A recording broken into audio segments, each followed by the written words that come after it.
আসসালামু আলাইকুম আরহামাতুল্লাহ। সম্মানিত দিনদার পরহেজগার মুত্তাকি ভাই ও বোনেরা, কাছের দূরের দেশ প্রবাসের যারা যেখান থেকে আজকের ভিডিওটি দেখতে আসেন, সবাইকে অসংখ্য ধন্যবাদ। বন্ধুরা, আপনাদের সাথে অসাধারণ একটি ইসিমের আমল শেয়ার করব।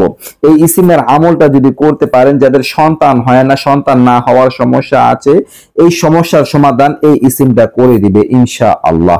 বন্ধুরা, বন্ধা নারীরা যাদের সন্তান হয় না, যদি এই ইসিমের আমলটা করেন, অসাধারণ ওজিফা, আল্লাহ তাআলা তাকে সন্তান দান করবেন। আল্লাহ তাআলা চাইলে সবকিছু সম্ভব। বান্দারা যতই চেষ্টা করুক, সাধনা করুক, আশা থাকো, কোনো কাজ হবে না আল্লাহ তাআলা যদি না চান। আল্লাহ তাআলা যদি চান, একজন মানুষ সে যতই নিরাশ হোক, তাতেও কোনো আসে যেন আল্লাহ তাআলা তাকে দান করবেন।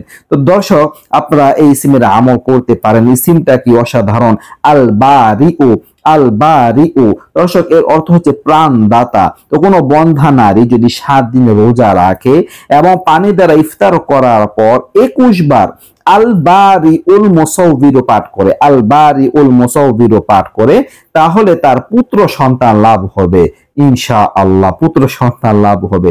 আল্লাহু আকবার। কোন বন্ধনা যদি আমলটা করতে পারেন, মানে 21 দিন পর্যন্ত আল বারিউল মুসাউবির, ইফতার যখন করবেন, ইফতারের জন্য পানি পান করবেন, পানি পান করার পরেই আল বারিউল মুসাউবির এই নামটা আপনার 21 বার করে পাঠ করতে হবে। 21 বার করে যদি পাঠ করেন, 7 দিন রোজা রেখে এই আমলটা করতে, মোট 7 দিন করতে হবে। আর এই নামটা 21 বার করে পাঠ করবেন, তাহলে ইনশাআল্লাহ আশা করা যায় পুত্র সন্তান লাভ হবে। দর্শক, খুবই চমৎকার একটি আমল, খুবই কার্যকরী। আপনারা যারা চান এই আমলটা করে দেখতে পারেন, আশা করা যায় আল্লাহ তাআলা ফলাফল দান করবেন। দর্শক, এই ছিল গুরুত্বপূর্ণ আমলটি নিয়ে আলোচনা। আশা করে বুঝতে পারছেন। নিত্য নতুন আরো ভিডিও পেতে সবাই পাশে থাকবেন। এই পর্যন্তই। আসসালামু আলাইকুম ওয়া রাহমাতুল্লাহ।